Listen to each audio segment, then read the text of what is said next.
জুলাই গণঅভ্যুত্থানের গায়ে দাগ লাগুক, বিএনপি সেটা চায় না বলে মন্তব্য করেছেন দলটির স্থায়ী কমিটির সদস্য সালাউদ্দিন আহমেদ। জুলাই সনদ স্বাক্ষর অনুষ্ঠানে সৃষ্ট বিশৃঙ্খলার সাথে জুলাই যোদ্ধারা জড়িত নয় বলেও দাবি করেন তিনি। সকালে বিএনপি চেয়ারপারসনের গুলশান কার্যালয়ে সংবাদ সম্মেলনে এসব কথা বলেন সালাউদ্দিন আহমেদ। রফিক মাহমুদের রিপোর্ট। এখন পর্যন্ত কোনো রাজনৈতিক দল কি বলে সমসাময়িক বিষয় নিয়ে রোববার সকালে বিএনপি চেয়ারপারসনের গুলশান কার্যালয়ে সংবাদ সম্মেলন করেন দলটির স্থায়ী কমিটির সদস্য সালাউদ্দিন আহমেদ। এ সময় বিএনপি ফ্যাসিবাদ বিরোধী জাতীয় ঐক্য ধরে রাখতে চায় বলে মন্তব্য করেন তিনি। ছাত্র গণঅভ্যুত্থান 2024-এর ভূমিকা আমাদের জাতীয় জীবনে একটি লিডিং ফোর্স, আমাদের ফ্যাসিবাদ বিরোধী জাতীয় ঐক্য, এর মধ্যে কোনো রকমের কোনো কলঙ্ক দাগ স্থাপন হোক, সেটা আমরা কখনোই চাইতে পারি না।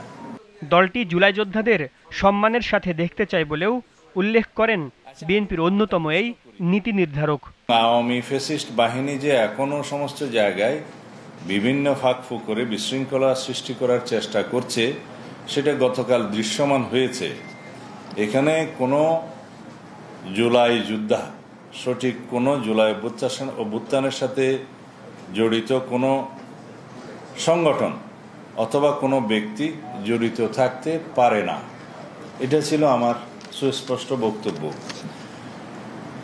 এই কথার মধ্য দিয়ে প্রকৃতপক্ষে আমি জুলাই অভ্যুত্থানের সাথে জড়িত ব্যক্তি, সংগঠন এবং শক্তিদের সম্মানিত করার চেষ্টা করেছি।